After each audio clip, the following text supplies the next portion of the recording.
மருந்துகளால மட்டும் இல்ல, உணவு மூலியமா கூட உங்க கொழுப்புகள குறைக்க முடியும். இதய தமனிகள்ல சேரக்கூடிய கொழுப்புகள் தான் நாளடைவுல உங்களுக்கு ஹார்ட் அட்டாக்கா உங்களுடைய உடல பயங்கரமா பாதிக்கக்கூடிய ஒரு பெரிய நோயா மாறுது.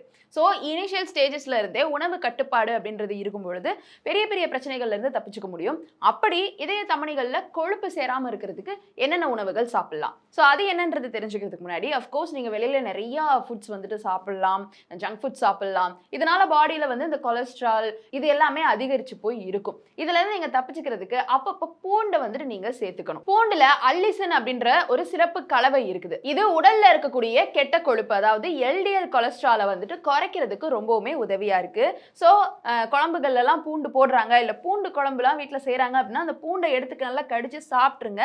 அது ரொம்ப ரொம்ப ரொம்ப உங்க உடலுக்கு நல்லது. சோ பூண்டை இந்த மாதிரி நீங்க தொடர்ந்து சாப்பிடும் பொழுது உங்க தமனிகள்ல கொலஸ்ட்ரால் தங்காம உங்க உடலை பாதுகாக்குது. இது இரத்த ஓட்டத்தை மேம்படுத்தும். நாளடைவுல இதயம் சம்பந்தப்பட்ட பிரச்சனைகள்ல இருந்து உங்க உடலை பாதுகாக்குது. அது மட்டும் இல்ல, பக்கவாதத்துல இருந்துமே உங்க உடலை பாதுகாக்குது. இதுக்கு நீங்க என்ன பண்ணணும்? தினமும் பூண்டு சேர்த்துக்கணும். காலையில வெறும் வயித்துல கூட 2 பல் பூண்டை கடிச்சு சாப்பிட்டு வரலாம் அப்படின்னு சொல்றாங்க.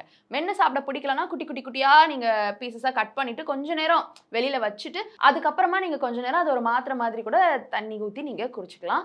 இந்த பூண்டு உங்க உடலுக்கு ரொம்ப ரொம்ப நல்லது. இரண்டாவதா நெல்லிக்காய், ஆம்லா அப்படின்னு சொல்லக்கூடிய அந்த பெரிய நெல்லிக்காய். அந்த நெல்லிக்காய் உங்க உடலுக்கு எண்ணற்ற நன்மைகள் கொடுக்குது. 100க்கும் மேற்பட்ட நன்மைகள் அதுல இருக்கு அப்படின்னு சொல்லப்படுது.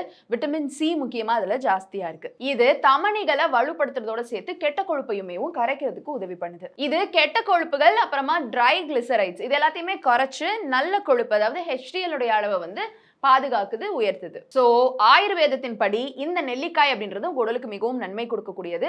உங்க உடல்ல இருக்கக்கூடிய கெட்ட நச்சுக்கள் எல்லாத்தையுமே வெளியேற்றி உங்க உடலை இது பாதுகாக்குது. அதனால நீங்க நெல்லிக்காய் ஜூஸ் போட்டோ இல்ல டெய்லி ஒரு நெல்லிக்காய் கடிச்சு கடிச்சு சாப்பிட்டு கூட நீங்க உங்க உடலை மேம்படுத்தலாம். மூன்றாவது மோர்.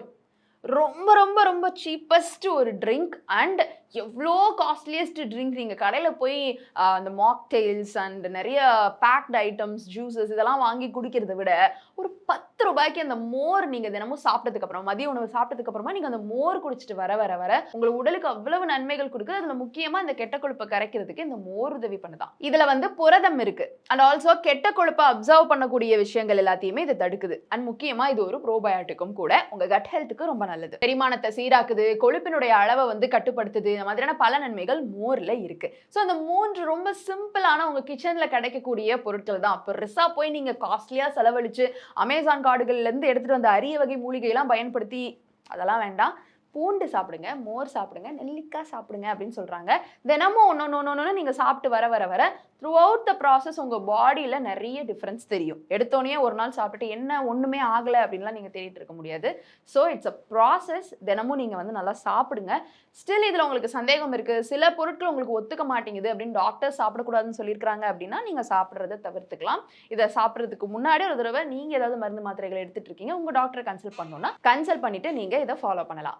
இந்த வீடியோ பத்தின உங்களுடைய கருத்துக்கள் இருந்தா கீழே கமெண்ட் பாக்ஸ்ல ரியா என் கூட ஷேர் பண்ணலாம்.